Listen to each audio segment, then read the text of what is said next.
जी कहना है कि आपके चाहने वालों तो आपकी सरबती आंखों में उतर जाना चाहते हैं, कि आपके चाहने वाले लोग तो आपकी सरबती आंखों में उतर जाना चाहते हैं, पर वो बेचारे क्या करे, ये बीच में कमबख्त चश्मा ही अटक जाता है।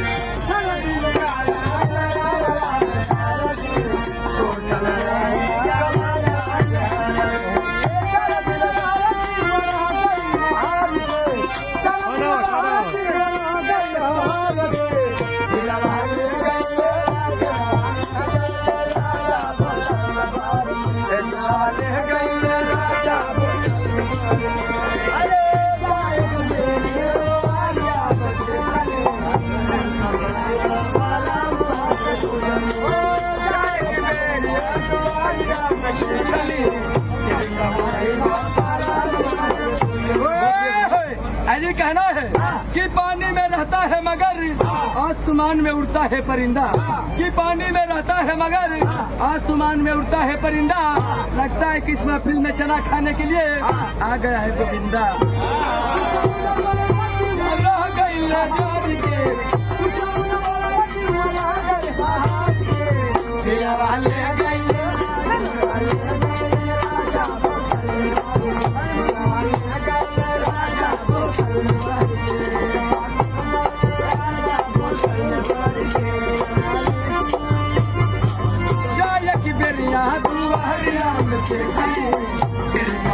बाबा